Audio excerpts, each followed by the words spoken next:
Então vamos ler 1 Coríntios 12, versículo 1 a seguir. Acerca dos dons espirituais, não quero, irmãos, que sejais ignorantes. Vós bem sabeis que eres gentios, levados aos ídolos mudos, conforme éreis guiados. Portanto, vos quero fazer compreender que ninguém que fala pelo Espírito de Deus diz: Jesus é anátema. E ninguém pode dizer que Jesus é o Senhor, senão pelo Espírito Santo. Ora, há diversidade de dons, mas o Espírito é o mesmo. E há diversidade de ministérios, mas o Senhor é o mesmo. E há diversidade de operações, mas é o mesmo Deus que opera tudo em todos. Mas a manifestação do Espírito é dada a cada um para o que for útil. Porque a um pelo Espírito é dada a palavra da sabedoria, e a outro, pelo mesmo Espírito, a palavra da ciência, e a outro, pelo mesmo Espírito, a fé, e a outro, pelo mesmo Espírito, os dons de curar, e a outro, a operação de maravilhas, e a outro, a profecia, e a outro, o dom de discernir os espíritos, e a outro, a variedade de línguas, e a outro, a interpretação das línguas. Mas um só e o mesmo Espírito opera todas estas coisas, repartindo particularmente a cada um como quer.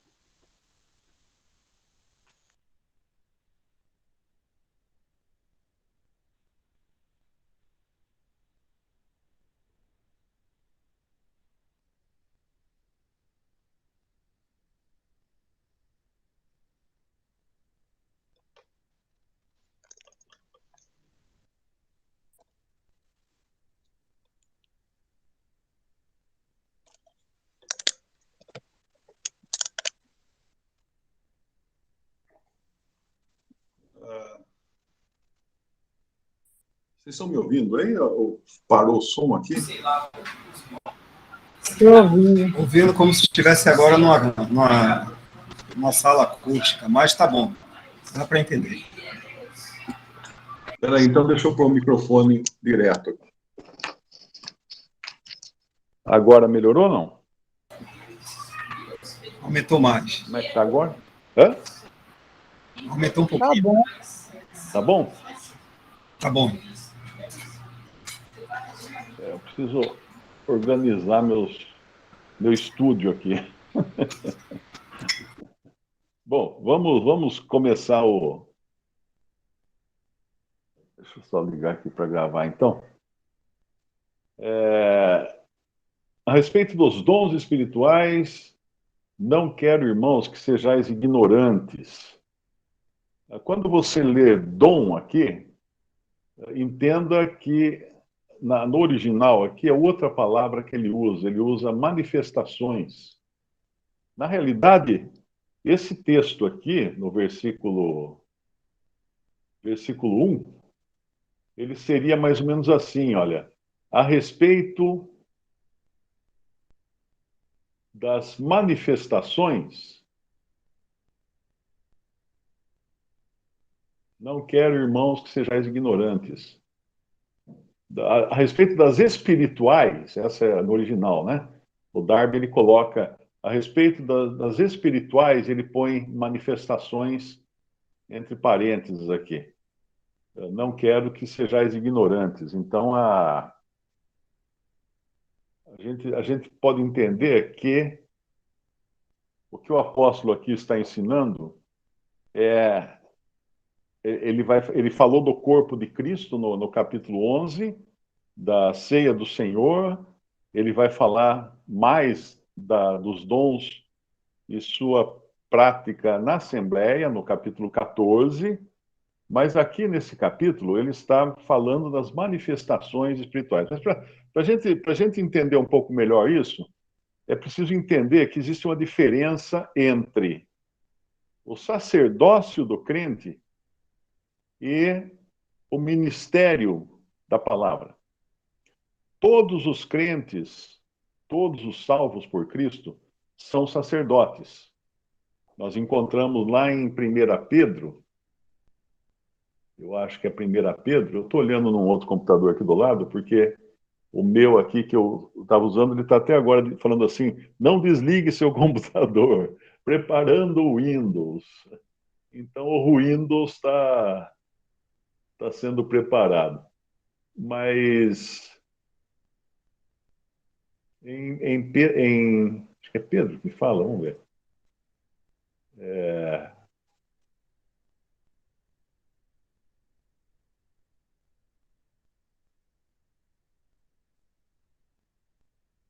primeira Pedro, né? 1 Pedro 1. 1 Pedro 2:9. 2, obrigado. O outro computador está longe, eu não consigo enxergar. Gente, a vida de velho é outra história, viu? Vocês precisam entender que existem alguns percalços na vida de uma pessoa de terceira idade. Inclusive, eu cheguei atrasado hoje porque eu troquei a pilha do relógio da cozinha e daí acertei a hora. Só que eu acertei a hora uma hora mais cedo. Então eu estava lá tranquilo, olhava para o relógio e falei, não, ainda falta uma hora para começar a reunião, né? Depois que eu vi que eu tinha acertado errado a hora do relógio. Mas é isso aí. Então vamos lá. Em 1 Pedro, capítulo 2, versículo 9. Mas vós sois a geração eleita, o sacerdócio real, a nação santa, o povo adquirido, para que anuncieis as virtudes daquele que vos chamou das trevas para a sua maravilhosa luz. Vós que outro tempo não erais povo, mas agora sois povo de Deus, e não tinhas alcançado misericórdia, mas agora alcançastes misericórdia. Então, esse privilégio que temos como geração eleita e sacerdócio real e nação santa é um privilégio de todo crente. Todo crente é sacerdote. Então, muitas vezes as irmãs pensam que por não falarem nas reuniões, por não ministrarem de forma audível, elas estejam sendo menos proveitosas, né? Mas não. Elas ainda ali estão exercendo a função de sacerdócio. Porque o sacerdócio permite que o crente entre na presença de Deus. Entre diante do trono da graça e apresente ali suas petições, suas intercessões, apresente ali a sua oração, a sua adoração, o seu louvor, mesmo que ele não exerça uma função de ministério da palavra. Porque nem todo cristão tem o ministério da palavra. É importante entender isso. Quando nós lemos lá em Efésios capítulo 4, nós encontramos uma descrição dos dons de Cristo. Quais são os dons de Cristo, né? Capítulo 4 de Efésios, versículo 8, diz assim: por isso diz, subindo ao alto, levou cativo o cativeiro e deu dons aos homens. Ora, isto ele subiu, que é senão que também antes tinha descido às partes mais baixas da terra. Aquele que desceu é também o mesmo que subiu acima de todos os céus, para cumprir todas essas coisas. E ele mesmo, Cristo mesmo, deu uns para apóstolos, e outros para profetas, e outros para evangelistas, e outros para pastores e doutores, querendo o aperfeiçoamento dos santos para a obra do ministério, para a edificação do corpo de Cristo. E depois ele acrescenta ainda, até que todos cheguemos à unidade da fé e ao conhecimento do Filho de Deus, ao homem perfeito, à medida da estatura completa de Cristo, para que não sejamos mais meninos inconstantes, levados em roda por todo o vento de doutrina, pelo engano dos homens que com astúcia enganam fraudulosamente. Então, o Senhor, ele equipou, ele deu o equipamento necessário para a sua igreja poder exercer esse trabalho de edificação dos santos, de aperfeiçoamento dos santos. Ele deu esses dons, e esses dons são principalmente dons de ministério. Não temos mais apóstolos e profetas, porque eles foram usados para exercer o papel de alicerce, de fundamento, para colocar o fundamento da igreja, da casa de Deus. Mas temos ainda evangelistas, pastores e doutores, mas eles exercem esses dons em todo lugar que eles vão. Eles não necessariamente estão restritos a uma assembleia. Todos esses dons, começando por apóstolos até mestres ou doutores, são dons universais.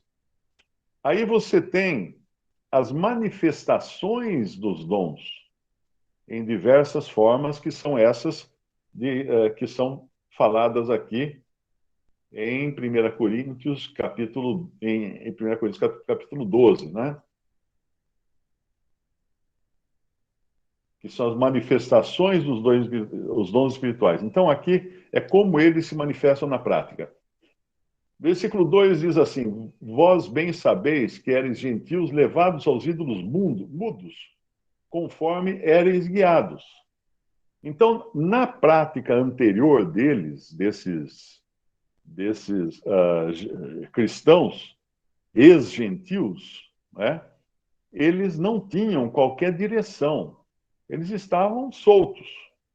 Não havia qualquer restrição ou direcionamento para eles fazerem as coisas.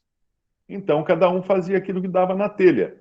Isso não é muito diferente do que você vê hoje num culto pentecostal, por exemplo.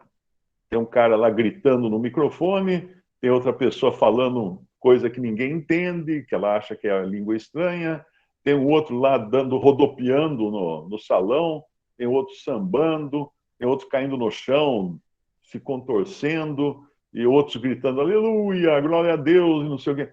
Então, é uma pandemônia de sons e gritos, e nada diferente do que era um culto pagão.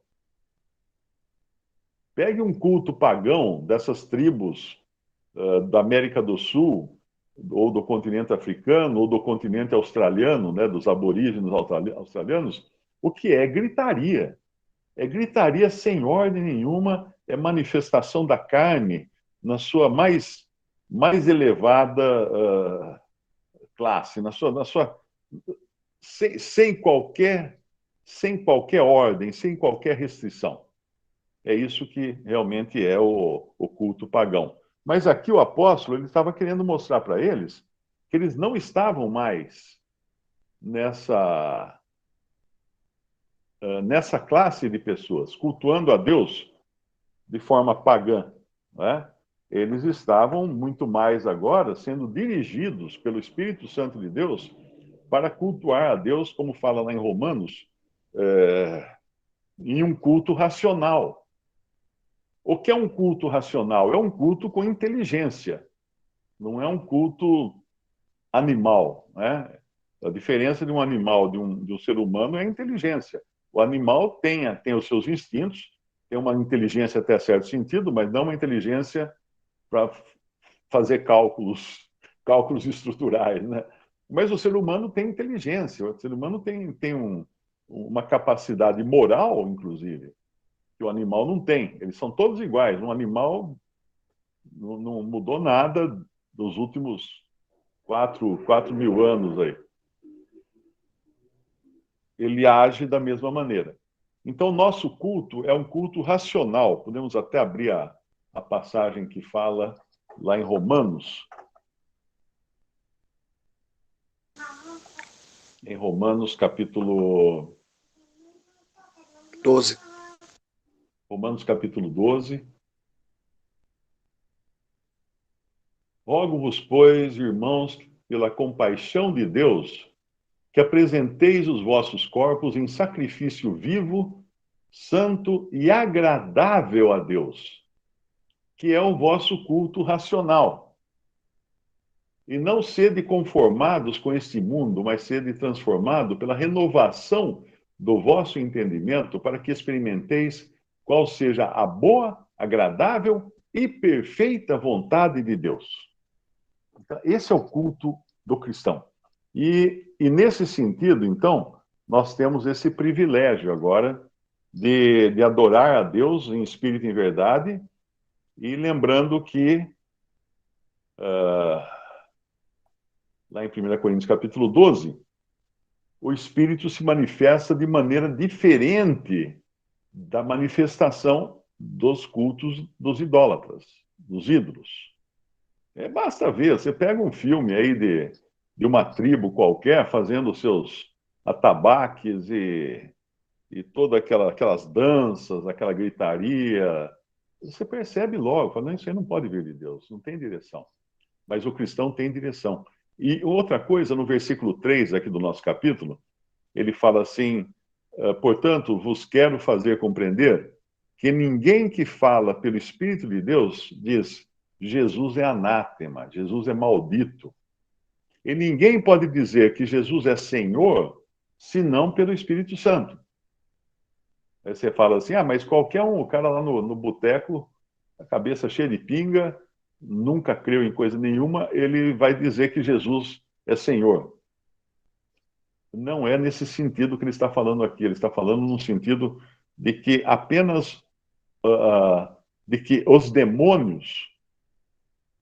Dá um exemplo muito, muito bom. Se você analisar nos evangelhos, em alguns momentos o Senhor teve diálogos com demônios. Quando ele encontra um demônio, ele vai expulsar o demônio e tudo. E a maneira como o demônio chama Jesus é sempre Jesus. Jesus, que temos contigo, viesse nos expulsar antes da hora, uma coisa assim. Ele nunca fala Senhor Jesus. E nem poderia falar, porque ele não crê em Jesus como Senhor. Ele não se sujeita ao senhorio de Cristo. Então, quando fala aqui que pelo Espírito de Deus, é só pelo Espírito de Deus que nós podemos dizer que Jesus é Senhor. Mas esse dizer que Jesus é Senhor é de boca cheia. Não é simplesmente repetir, ler numa folha de papel a frase, né? Jesus é Senhor.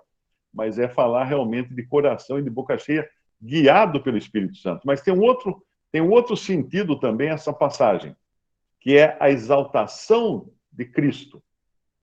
A exaltação de Cristo. Todos os dons e todas as manifestações do Espírito, elas têm um objetivo, exaltar a Cristo. Então, se você vai num lugar e assiste lá um culto, né, ou uma pregação religiosa, onde falou-se de política, falou-se de costumes, falou-se de um monte de coisa, mas em nenhum momento Cristo foi exaltado, não é de Deus. Não foi algo dirigido pelo Espírito Santo de Deus. Porque o Espírito Santo de Deus vai levar todos a terem a Cristo no pedestal.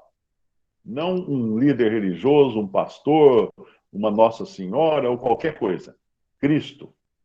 Qualquer coisa menos que isso não é dirigido pelo Espírito Santo de Deus. Então, quando ele vai aqui no versículo 4. Ora, a diversidade de dons, mais uma vez, vamos lembrar que nós estamos falando de manifestações. Essa passagem, ora, a diversidade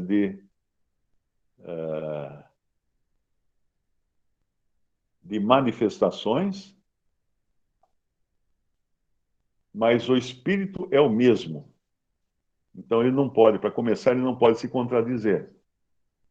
Ok? E quando eu falei que todos os crentes são sacerdotes ou são um sacerdócio, mas nem todos os crentes têm um dom de ministério da palavra. É importante entender que, por exemplo, numa reunião, ou numa pregação, ou qualquer coisa assim, não se pode querer que todos falem, tipo na reunião, né? Um irmão outro dia escreveu preocupadíssimo, porque os irmãos queriam que ele falasse, a reunião era, só tinha ele e mais um irmão na reunião, né? E só o outro falava, e depois ficava esperando que ele falasse também. Mas ele falou que ele não tinha condições de falar, porque ele não se sente, né? Claro, nem todos têm dons de ministério. Então é errado forçar os irmãos a ministrar a palavra. É errado. É errado. É que nem você querer que você tem uma banda e você convidar o cara lá da esquina para vir cantar ou tocar instrumento, mas ele não sabe. Não, você vai sentar no piano aí, ó. Manda ver. Mas eu nunca toquei piano, não importa. Você tem que ajudar. A banda tem que ter um pianista. Você tem que. Não funciona assim. Então, na reunião da Assembleia, no Ministério da Palavra, são os ministros da palavra é que devem ministrar, não qualquer um. E ainda assim, para as reuniões da Assembleia, vale o que é dito também para os ministros dos bens materiais. Porque ministrar a palavra é ministrar bens espirituais, ministrar alimento espiritual. Não é? E como era feita a escolha de um que ia ministrar, por exemplo, deixa eu achar aqui.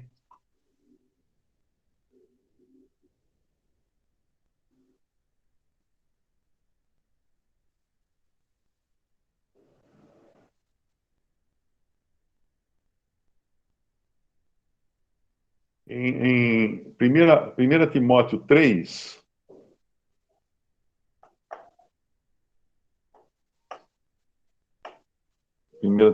capítulo 3, ele dá as instruções do presbítero ou do ancião. E a partir do versículo 8, ele vai falar assim: da mesma sorte, os diáconos, quem são os diáconos? Os diáconos são os que ministram, ou administram e ministram os bens materiais. Dinheiro, alimento, toda ajuda. Da mesma sorte, no versículo 8, da mesma sorte os diáconos sejam honestos, não de língua dobre, não dados a muito vinho, não cobiçosos de torpe ganância, e isso é sério, porque eles vão cuidar com dinheiro, né? Eles vão lidar com dinheiro, e se for cobiçoso, vai acabar metendo a mão. Versículo 9, guardando o mistério da fé numa consciência pura. E também estes sejam primeiro provados e depois sirvam, se forem irrepreensíveis. Reparou? Sejam primeiro provados. Então tem aí, como você vai fazer numa empresa, você tem 30 dias de experiência, para ver se você serve naquele trabalho. Depois é que eles contratam você. A mesma coisa com os diáconos. Agora, se nós estamos falando dos diáconos que ministram bens materiais, ou lidam, ou administram os bens materiais numa assembleia, quanto mais aqueles que vão administrar e ministrar os bens espirituais. Porque se um irmão novo, por exemplo, que é recém-convertido, que além de não ter um dom de ministério da palavra, ele ainda não foi provado, não é conhecido dos irmãos, se ele abrir a boca e trazer uma má doutrina, isso aí é tipo da coisa assim, depois que soltou o cheiro, você não consegue recolher o cheiro, né? Você não consegue trazer de volta o cheiro. Então, por isso, os que ministram precisam ser primeiro conhecidos dos irmãos. Por isso é que a gente prefere não convidar pessoas para ministrarem quando a gente não conhece as pessoas. Ou mesmo alguém que chega na reunião e não está em comunhão, ninguém sabe exatamente quem é. Ele confessa que é cristão e tudo mais, que é irmão em Cristo, tudo. E de repente abre a Bíblia e começa a falar. O que fazer, né? Bom, para não atrapalhar o andamento da reunião, a gente espera pacientemente que ele termine de falar. E nesse meio tempo, se ele soltar um cheiro ruim, pede por gentileza, você podia ficar em silêncio agora para a gente conversar umas coisas depois?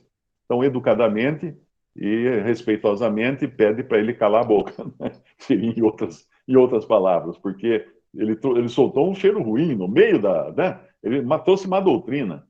Agora, se ele falou, leu um versículo, só alguma coisa, deixa quieto, depois da reunião, chama num canto e fala assim: "Ó, irmão, o costume nosso aqui é a gente primeiro conhecer os irmãos que ministram para ter, né, o devido cuidado e tudo com o ministério da palavra." Então, mas não é algo como qualquer um que chega pode sair falando, não, de jeito nenhum, porque hoje o mundo cristão está tão cheio de má doutrina que você nunca sabe o que o cara vai trazer. E depois que soltou, não dá para recolher, não é? A gente sabe muito bem disso. Agora, como que continua aqui? Voltando lá ao nosso capítulo de 1 Coríntios, capítulo 12, perdão. 1 Coríntios, capítulo 12. Há diversidade de dons, mas o Espírito é o mesmo. Há diversidade de ministérios, mas o Senhor é o mesmo. Há diversidade de operações, mas é o mesmo Deus que opera tudo em todos. Eu tinha até feito uma vez, deixa eu ver se eu acho aqui, eu tinha até feito um estudo aqui sobre essa.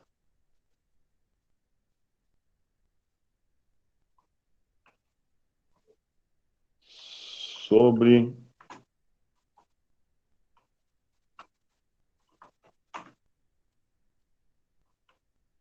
essas diferenças.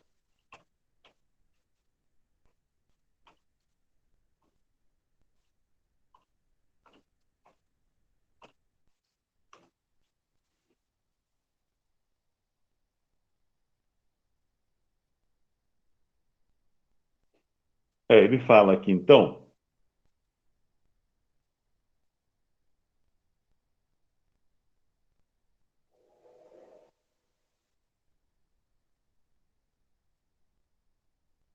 no versículo 4, ele está falando de onde vem a capacitação ou o poder para executar um dom ou uma manifestação.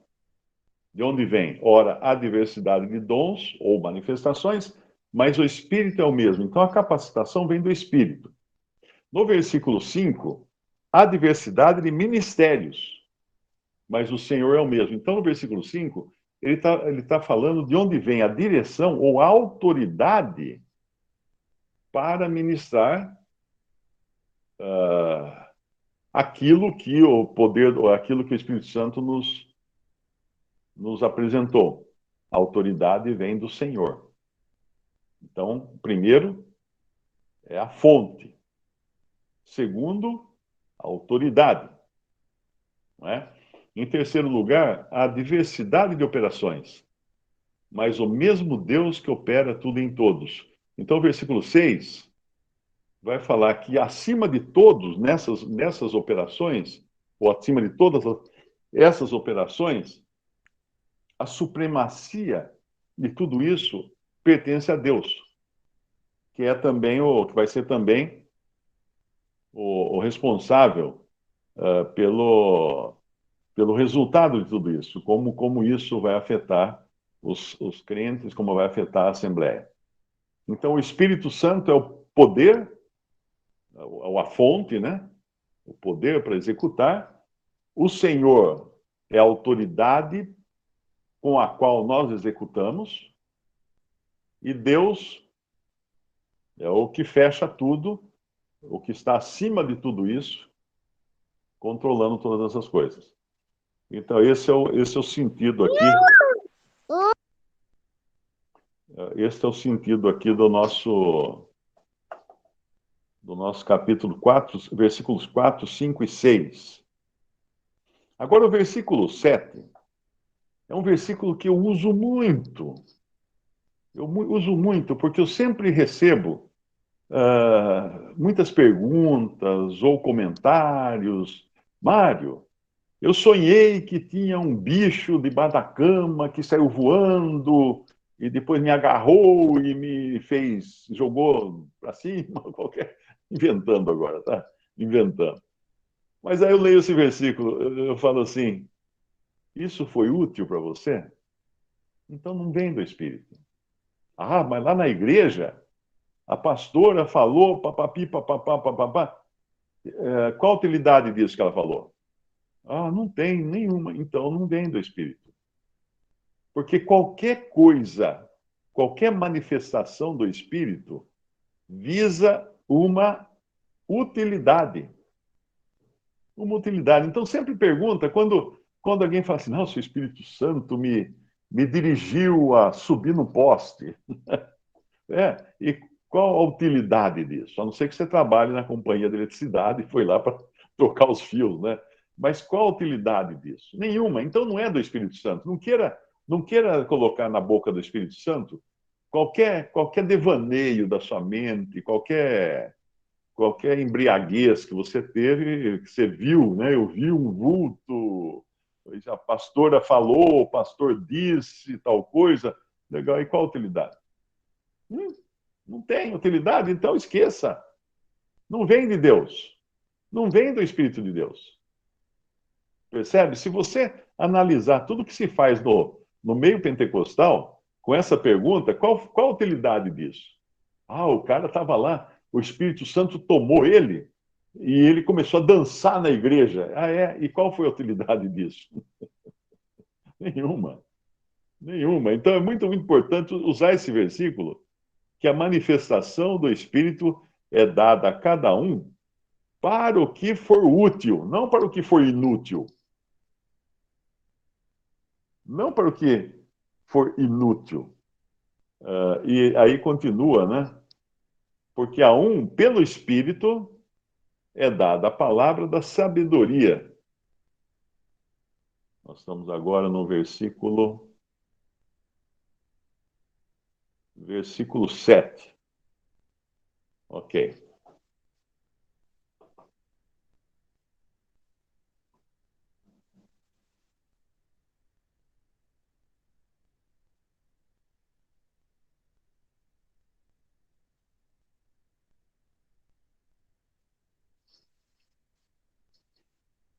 O versículo 8 agora, né?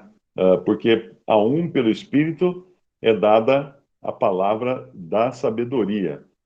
Então, uma pessoa, para falar coisas com sabedoria, ela tem que ser dirigida pelo Espírito Santo.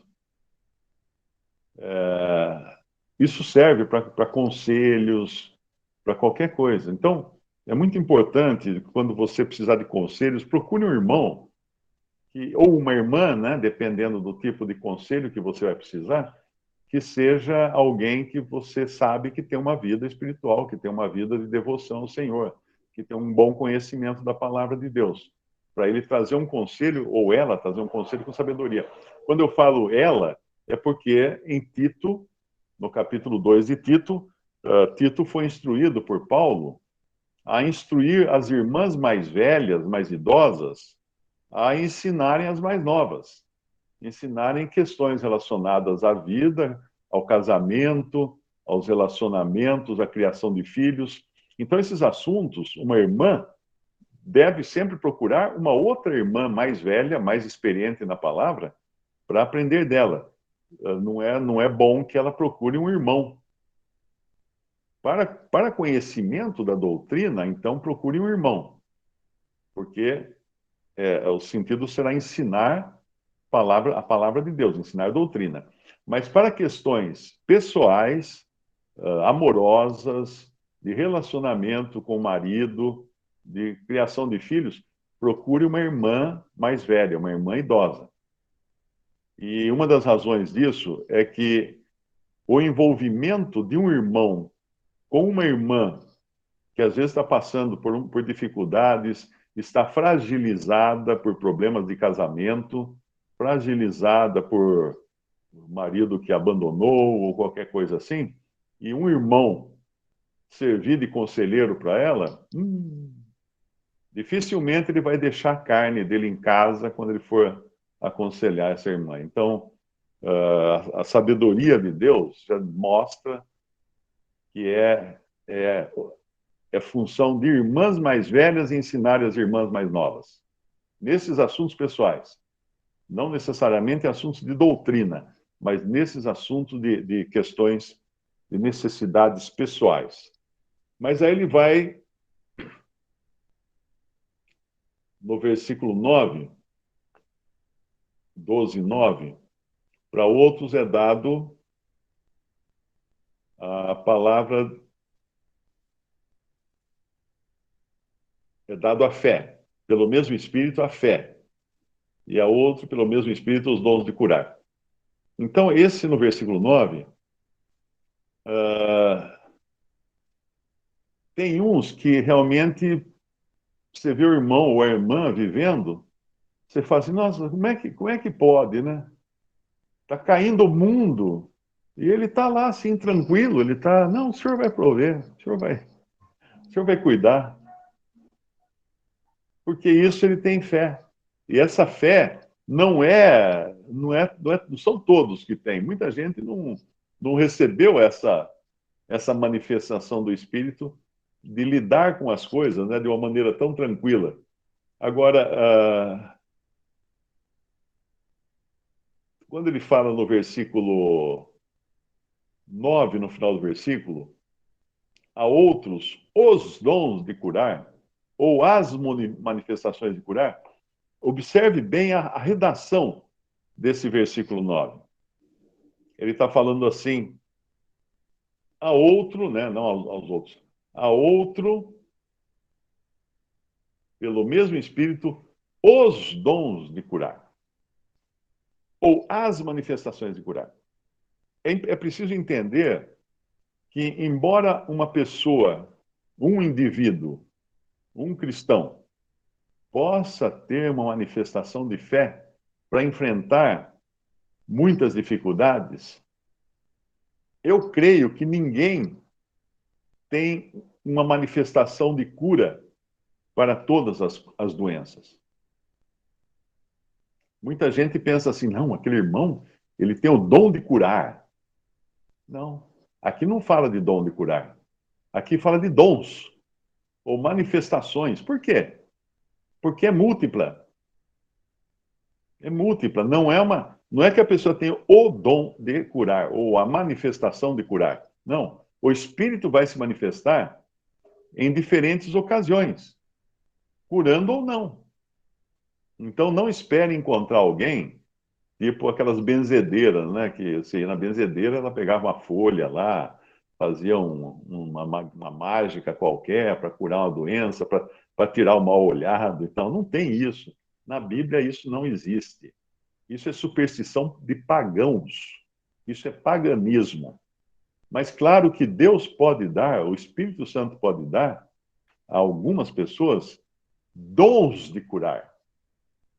Não um dom de curar, ou seja, um remédio para todas as doenças, não. Pode dar especificamente para uma doença. Só isso. Não tô pensando aqui em voltar aos tempos do primeiro século, né, que Paulo impunha as mãos lá e curava a pessoa. Não é isso. Porque pode ver que o próprio Paulo, que curou algumas doenças de algumas pessoas, ele não curava tudo. Ele, por exemplo, deixou Timóteo com problema de estômago dele. Ô, Paulo, muito amigo, né? O Timóteo não pôs a mão na barriga dele e curou o estômago dele? Não. Porque as curas tinham uma função, que era anunciar que Deus estava agindo naquele início da igreja, na formação do corpo de Cristo. Então, não necessariamente esse poder, não é que um tivesse o poder de curar, não. Então não teve. Para Timóteo não teve. Para um outro lá que Paulo deixou doente em Mileto também não teve. Então é bom entender isso aqui, né? Esse dons aqui é o único que está no plural, olha, veja só. Porque os outros são, no versículo 8, a palavra da sabedoria. Há outros, a palavra da ciência. Há outro, a fé. Pelo mesmo Espírito, os dons. Então, é sempre bom perguntar por que aqui entrou no plural, né? Porque não é uma coisa única e determinada para todos os casos. No versículo 10, a operação de maravilhas. O que é uma operação de maravilhas? Por exemplo, expulsar demônios, né? Expulsar demônios. Ressuscitar mortos. Né? Parar as ondas do mar, ou alguma coisa assim. Quando você vai em Atos capítulo 8, você vê que Filipe foi dado a Filipe a operação de maravilhas. Ele fala lá em capítulo 8 de Atos, versículo 6, e as multidões unanimemente prestavam atenção ao que Filipe dizia, porque ouviam e viam os sinais que ele fazia. Pois que os espíritos imundos saíam de muitos que os tinham, clamando em alta voz, e muitos paralíticos e coxos eram curados. É preciso ler isso aqui também, levando em consideração o objetivo das maravilhas, dos sinais ou dos milagres. Qual era o objetivo naquele primeiro século de Deus operar esses sinais? Tantas coisas assim. Aquilo era o lançamento de um grande empreendimento de Deus, que era a igreja. Então, foi feito todo um auê, foi feito todo soltaram fogos de artifícios, vamos dizer assim, para chamar a atenção, para dizer, gente, olha o que Deus está fazendo. Isso acontece ao longo de toda a Bíblia. Toda a Bíblia. Quando Deus inicia alguma grande obra, ele faz a promoção dessa grande obra. Ele abre o mar Vermelho, né? Ele faz descer fogo do céu. Ele faz grandes coisas na inauguração de algum tipo de nova obra ou de nova coisa que ele está fazendo com o seu povo. Assim foi com a chegada do Senhor Jesus na Terra, e assim foi depois com a criação da igreja. Não é uma coisa que necessariamente precisamos ter hoje. Porque hoje todo mundo sabe que Cristo já veio, que a igreja já começou, então não precisa aparecer escrito no céu, não precisa de fogos de artifício para dizer que tem aí um negócio chamado cristianismo, né, para as pessoas darem ouvidos. Não. Depois ele vai no versículo... E a outra, operação de maravilhas, né, do versículo 10, e a outro, a profecia, e a outro, o dom de discernir espíritos, e a outra, variedade de línguas, e a outra, interpretação das línguas. A mesma coisa aqui com as línguas, né? As línguas, elas tinham um objetivo, mas nós vamos deixar para falar das línguas mais no capítulo 14, que eu acho que é mais apropriado. Que alguém uma vez me escreveu e falou assim, mas Mário, você não acredita no dom de línguas? E o capítulo 14 de 1 Coríntios só fala disso. Eu falei, só fala como não usar línguas. Vai lá, lê de novo o capítulo 14. É Paulo dizendo que o dom de profecia era muito melhor e proveitoso do que o dom de línguas, porque aquele que falava em línguas edificava a si mesmo. Mas aquele que profetizava edificava toda a igreja. Então, daí eu mostrei para essa pessoa, todos os versículos, que realmente o capítulo 14, Paulo estava desencorajando os coríntios a continuarem com aquela balbúrdia que se tornou, porque as línguas certamente chamavam a atenção das pessoas e o ego, né? Todo mundo se sente ótimo quando está todo mundo olhando para você, mesmo que você esteja falando um monte de coisa que não quer dizer nada, as pessoas estão olhando para você. Isso ajuda muito, né, no ego da pessoa. A carne gosta. Então, vamos deixar as línguas depois para falar mais quando chegarmos no capítulo 14. E no versículo 11, mas um só e o mesmo Espírito opera todas essas coisas, repartindo particularmente a cada um como quer. É o mesmo Espírito. E quando nós falamos que é o mesmo Espírito que opera essas coisas, nós temos que perguntar o seguinte: será que é o Espírito não que está operando isso? Quando a gente se depara com algum tipo de manifestação, alguma coisa, a pergunta deve ser: será que isso vem do Espírito Santo de Deus? Pega o caso das línguas, né? O que nós encontramos nas línguas? Primeiro, que elas foram dadas para convencer os judeus. É uma profecia de Isaías isso, né? Falarei a este povo judeu, por povos de outras línguas, e ainda assim não me ouvirão. Então, a primeira coisa a ser detectada é o seguinte: tinha judeus presentes quando alguém estava falando numa outra língua? Porque lá a gente sabia que em Corinto tinha, né? Porque precisa ter judeus presentes. Deus não vai usar um dom que foi dado para convencimento de judeus simplesmente para exibição. Segundo, quando falavam em línguas, ou quando a pessoa, numa igreja, numa congregação, quando as pessoas falam em línguas, é um depois do outro, como o 1 Coríntios 14 vai ensinar depois, né? Ou é todo mundo junto? Ah, não, é todo mundo junto. Então não é do Espírito.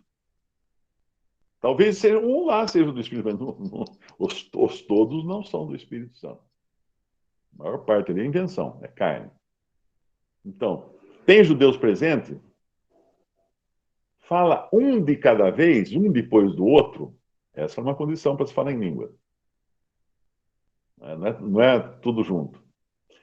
Tem quem interprete, porque Paulo vai exortar lá no capítulo 14, se não tem intérprete, fique calado. Se não tiver intérprete, então não é do Espírito Santo. Tem que fechar a boca. Não é? Tinha mais condições. Bom, vamos deixar o capítulo. Hã?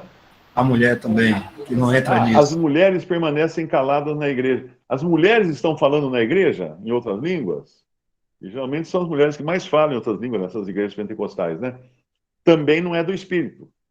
Ai, irmão, mas eu me senti assim que eu tinha que falar. Nós não estamos para fazer a nossa vontade, o que nós sentimos. A gente sente um monte de coisa. Você sente chutar cadeira, você vai chutar cadeira, só porque sentiu vontade de chutar cadeira, né? Então, isso tudo, a gente precisa tomar muito cuidado, porque virou uma bagunça. Virou uma bagunça. Quem grita mais, quem bate mais palma, quem dá mais pirueta, chama mais atenção, então todo mundo acha que tem que fazer isso. Virou uma bagunça, virou uma anarquia. Não existe ordem. É isso que nós vemos hoje na cristandade. Por isso que é uma verdadeira vergonha a cristandade. Não tem ordem mais. Não tem um espírito de solenidade, de respeito nas coisas de Deus. Virou bagunça em tudo.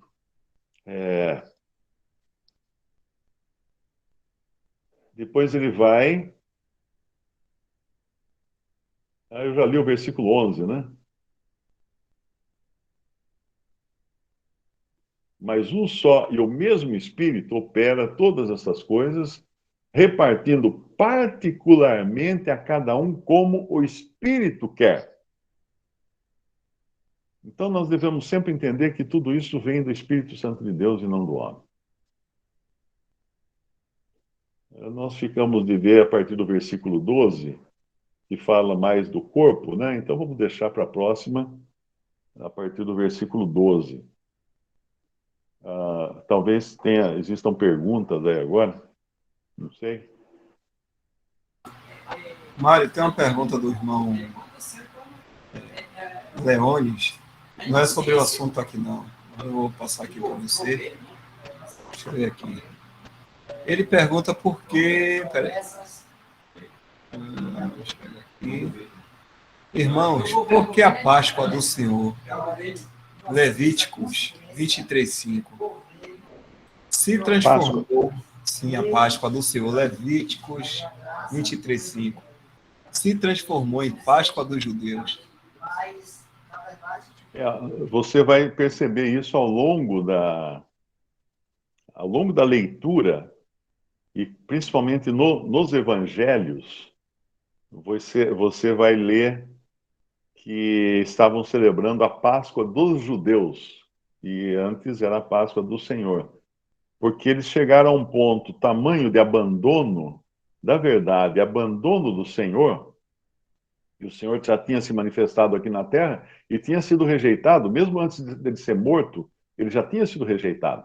Já estavam falando que os milagres que ele fazia era pelo poder do diabo. Então, a Páscoa já ficava caracterizada não mais como Páscoa do Senhor, mas como Páscoa dos judeus. Era uma festa deles, porque eles tinham tomado conta né? Tinham roubado os direitos autorais da festa, para usar para eles, por interesses próprios. E o Senhor vai, então, vai falar de uma outra Páscoa, que na realidade é Ele. Ele é a nossa Páscoa, vai falar em Coríntios. Ele, Jesus, é a nossa Páscoa.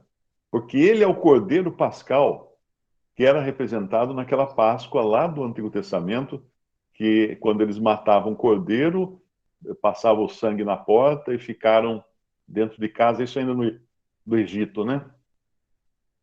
Mas depois eles celebraram todos os anos essa Páscoa, que era uma festa para relembrar a libertação deles do Egito.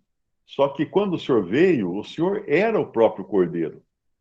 O Senhor era o dono do sangue que não permitia que o anjo da morte, o anjo do Senhor, passasse sobre os hebreus e matasse o primogênito das casas. Então, hoje, a palavra Páscoa significa passar por cima. O Senhor passou por cima das casas que tinham sangue na porta. E hoje, o Senhor passa por cima de todo crente, porque ele vê o sangue. Ele vê que esse crente ele tem o sangue, o sinal do sangue que foi derramado. Está nele esse sinal. Ele já foi purificado pelo sangue, ele já foi lavado no sangue do Cordeiro. Eu acho que é isso que, não sei se responde.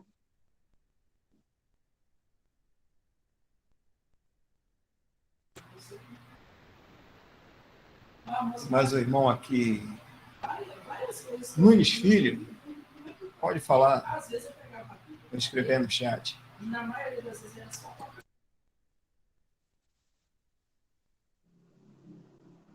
Tem mais?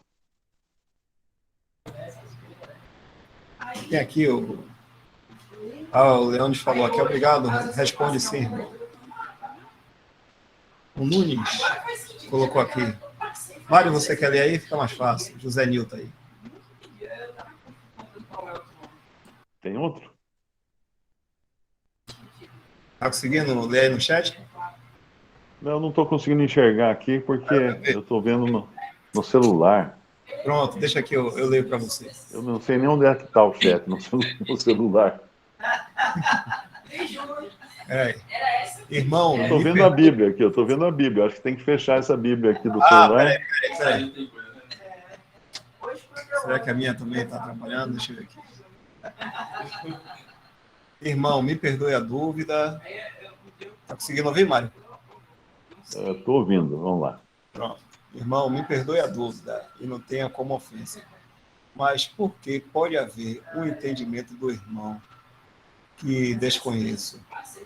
Mais uma vez que ao neófito é prudente ficar calado na reunião para não falar falsa doutrina. Espera aí, rapidinho, subiu aqui. Qual o período denominado probatório que o irmão entende estar tal neófito capacitado pelo Espírito Santo? Se a ele, o neófito, é vedado falar na reunião, visto que existem irmãos que já têm mais de X anos e ainda depende do jeito, e outros já com menos e já está sólido.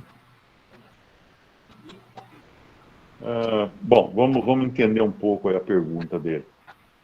Uma pessoa chega e quer congregar, ok?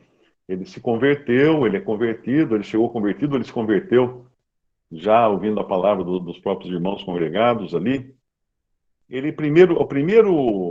O primeiro passo para ele é pedir o seu lugar, a comunhão à mesa do Senhor, para poder exercer o seu sacerdócio, que é entrar na presença do Senhor e desfrutar da ceia do Senhor, e orar, e dar um hino, e ler um versículo na reunião, por exemplo, né? Então, isso ele vai ter esse privilégio já. Agora, se ele é um neófito na palavra, ele vai entender que ele deve começar a aprender da palavra, não é?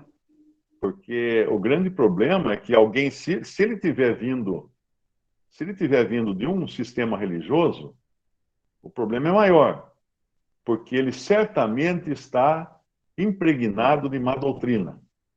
Isso não tem jeito, irmãos. Eu me converti, depois comecei a congregar com os irmãos, mas eu congreguei um breve tempo com os batistas, 9 meses, acho que foi, e as doutrinas que eu tinha eram doutrinas batistas. O conhecimento da Bíblia que eu tinha era o conhecimento de leitura de livros de pastores, de coisas assim. Então eu me lembro até hoje que um dia eu estava numa reunião e tinha um irmão que é sogro do Linneu, Bill Orr.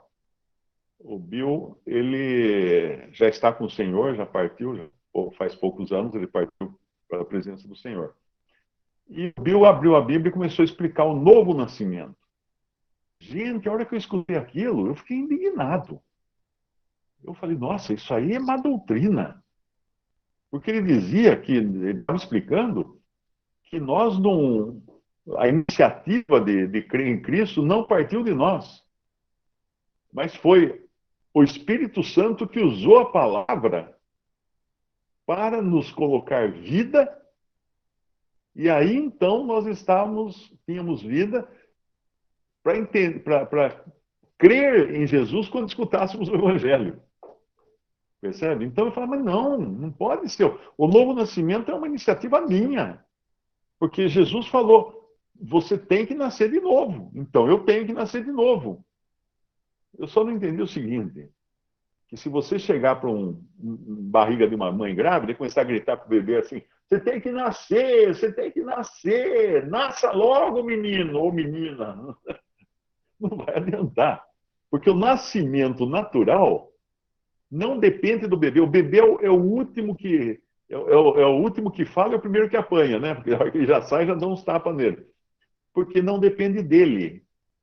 O nascimento depende de outros fatores, somente o corpo da mãe que vai expulsar aquele intruso ali, né? Mas nós sabemos que nem mesmo a concepção dependeu do bebê. Não foi o bebê que um dia chegou para o pai e para a mãe e falou assim, vocês vão ter que hoje dormir juntos aí para ver se me produz, para depois eu poder nascer. Não. Todo nascimento natural independe do nascido. Essa que é a questão. E não depende em maneira alguma daquele que nasce. E eu não entendia isso, porque essa é a doutrina batista, essa é a doutrina de muitas religiões protestantes. Você tem que nascer de novo, você tem que nascer de novo. Pessoal assim, como é que eu vou nascer de novo, né? O próprio Nicodemos perguntou para o Senhor, né? Como é que pode um homem voltar para o ventre da sua mãe, né? Mas o Senhor estava falando no sentido de que tem que nascer de novo. Só que a responsabilidade disso não é do homem. É uma obra do Espírito Santo que vai pegar a água da palavra e aplicar no crente. Então, a mesma água que fala em João 3, eu achava que era a água do batismo. Então, eu achava que nascer de novo é você ser batizado. Então, quando veio o Bill numa reunião, Eu já morava em Limeira nessa época. E fala isso, que explicou o novo nascimento, eu fiquei indignado. Sabe o que eu fiz? Eu peguei meus filhos e minha esposa, saí da reunião. Falei, não, vamos embora, vamos para casa, não vamos escutar isso, não. Vamos para casa. Saí batendo o pé. Eu achei que ele estava falando da doutrina. Percebe?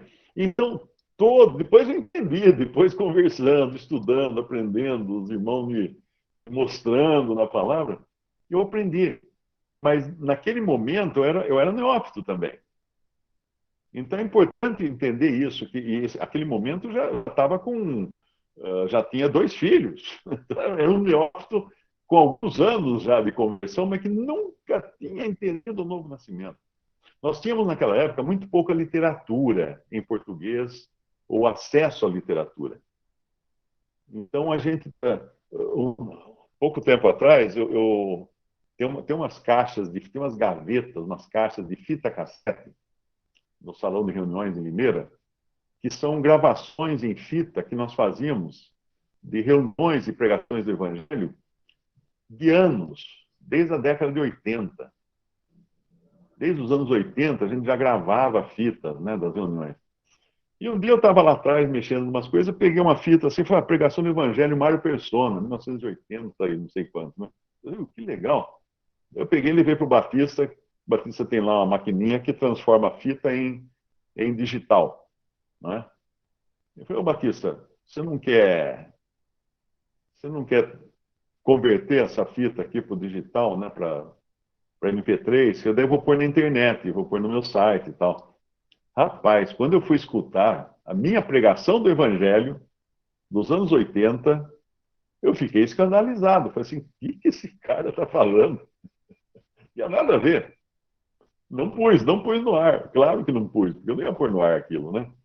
Então é muito importante a gente ter essa humildade de reconhecer, não estou dizendo que eu sou humilde, mas ter a humildade de reconhecer que nós precisamos primeiro aprender a caminhar para depois querer correr, andar de bicicleta, andar de skate, surfar, fazer qualquer coisa, mas tem que chegar devagarinho, tem que chegar por baixo. Não sei se respondeu, deixa eu ir lá ver o Pedro, parece que tocou o sininho dele para ele ir no banheiro. Ok, Marco.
Eu fui desligar minha...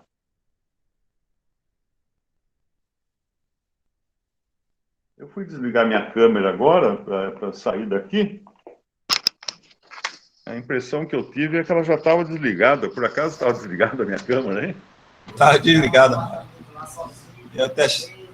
Oi, Mário, tá ouvindo? A minha Sua câmera câmera estava desligada?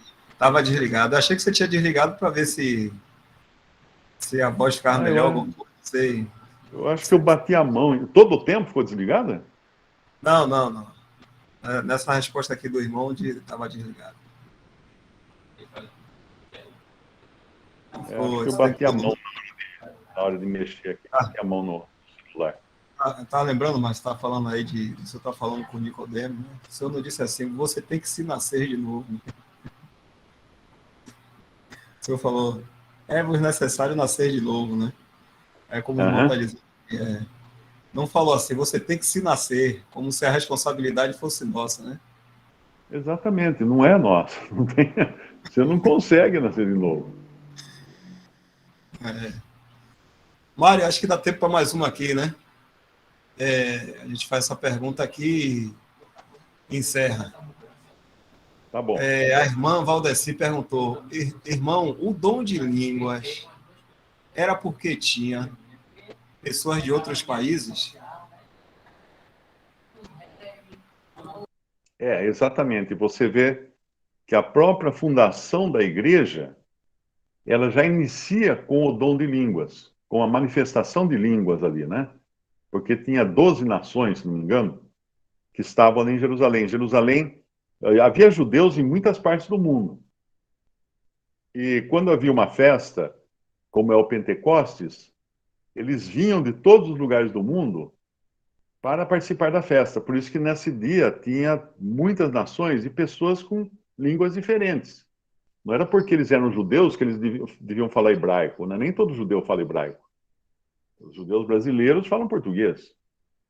Então, lá em Jerusalém, o Espírito Santo se manifestou dessa maneira, em diferentes línguas, para convencer pessoas de diferentes países. E depois esse dom foi mantido justamente para isso também, porque era um cumprimento de uma profecia. Se nós lermos o próprio apóstolo Paulo, lá em 1 Coríntios 14, ele fala. Nós vamos falar mais sobre isso depois. Por povos de.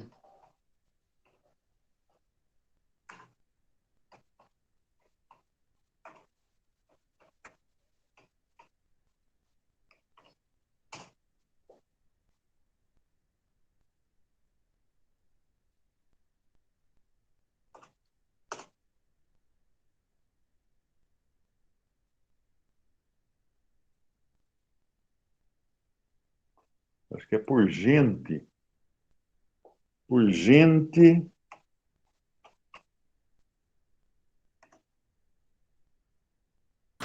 (14:21). 14:21, exatamente. Está escrito na lei: por gente de outras línguas e por outros lábios falarei a este povo, e ainda assim não me ouvirão. Então era um cumprimento dessa profecia. Por isso que ele está citando até no capítulo 14 de Coríntios, que é o capítulo que fala das línguas. Então, sim, e eram línguas mesmo, hein? Não é um blá blá blá que ninguém entende. Eram idiomas. Eram idiomas de diferentes povos. Naquela época tinham diferentes idiomas. Na realidade, o que Deus estava fazendo também com a igreja, ele estava desmanchando o que ele fez lá em Gênesis capítulo 11, quando ele confundiu as línguas dos povos para dividir os povos para dividir o povo em vários povos. Deus foi quem criou as diferentes nações. E as nações são criadas pelos idiomas, são identificadas pelos idiomas. Então, na igreja, Deus desfez isso. Tanto é que um cristão de qualquer lugar que fale qualquer língua, ele pode se entender com outro cristão. É claro que eles vão ter que falar uma língua, um idioma para poder se entender, né? Mas eu me lembro uma vez eu viajei para. E isso acontece sempre, todo mundo já deve ter tido uma experiência assim. Mas na Europa, eu viajei com um irmão para a Europa, e quando nós encontrávamos alguém que se identificava como sendo crente no Senhor Jesus, na mesma hora você estava em casa. Né? Na mesma hora você estava em casa. Eu até me lembro um casal muito simpático. Eu estava distribuindo folhetos numa feira em Portugal, no sul de Portugal, e esse casal também estava distribuindo folhetos. Então eu encontrei com ele, era um casal da Inglaterra.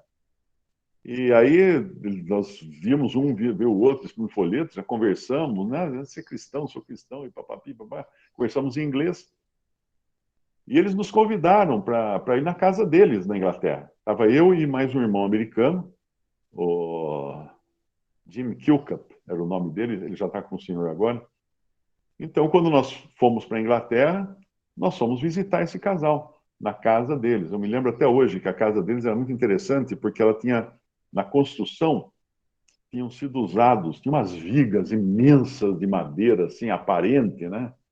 Uma parte da casa, e ele explicou, ele falou, isso aí, quando a Armada Espanhola, lá em 1000 não sei quanto, tentou invadir a Inglaterra e foi vencida pela Armada Inglesa, né, pelos navios ingleses, e então mandava canhão, aquela coisa toda.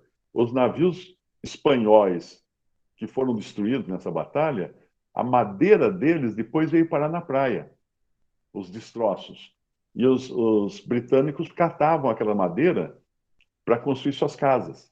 Então eu estava olhando para uma madeira, uma viga, que tinha sido a viga de um navio espanhol, né, de séculos antes. Eu falei, uau, imagina você morar numa casa que foi feita com pedaços de um navio, de um galeão espanhol. Né? A cabeça fica até meio zonza de pensar nessas coisas.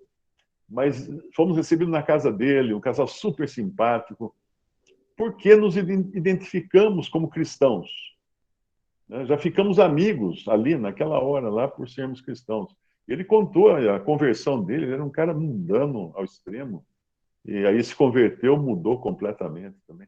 Então é isso que acontece com a identificação dos cristãos uns com os outros. E as línguas foram dadas primeiro para convencer os judeus, né, de que Deus estava fazendo uma grande obra. Pensa sempre nesses sinais, essas maravilhas, como sendo os fogos de artifício do lançamento de um grande empreendimento, de um empreendimento novo. É para chamar atenção. Não é para outra coisa senão chamar atenção. É claro que as línguas também serviam para que pessoas de outros idiomas entendessem o que estava sendo falado. Mas hoje nós temos muitos recursos de linguística, né? Então, sempre tem um irmão traduzindo alguma coisa numa reunião. Então, a gente ainda tem línguas, mas, língua inglesa, língua portuguesa, língua espanhola e tudo mais. É isso, não sei se respondeu. A irmã colocou aqui, mano, que ela perguntou mesmo por causa disso aí, que ela disse que sim, né? Ela disse aqui, perguntei porque sempre que eu via alguém falando, ficava muito confusa, porque via que não tinha nenhum estrangeiro nessa hora. A irmã já escutou alguém falar assim, Uriam Malamas. Escutou falar isso, não?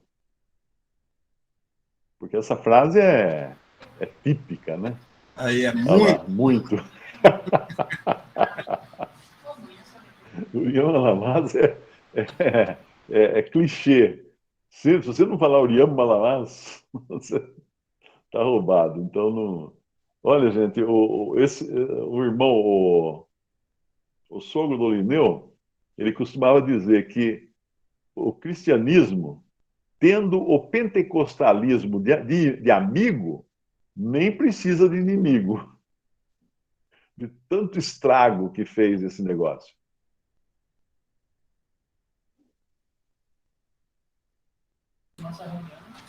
Valeu, Mário.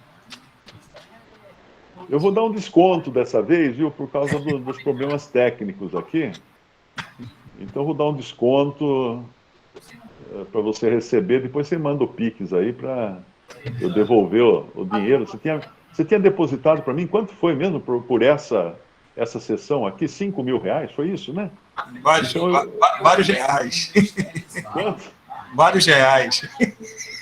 Vários reais? Eu vou devolver alguns reais. Você aceita pedaço de navio? Mandar uma viga aí para você de um navio espanhol. As coisas. Tá certo, irmão. Então, assim, até o irmão falou aqui, né, o aniversário de Pedro. Antes de despedir aqui, irmão, deixa eu só... Aqui, José Raimundo botando aqui, né? Feliz aniversário, Pedro. Guarda um pedacinho do bolo antes que os motoqueiros convidados cheguem. Feliz aniversário, Pedro. O bolo é panetone. Eu não achei bolo. Tá certo, irmão. Então, vamos estar encerrando aqui hoje. Graças ao Senhor. Deixa eu tirar aqui a gravação.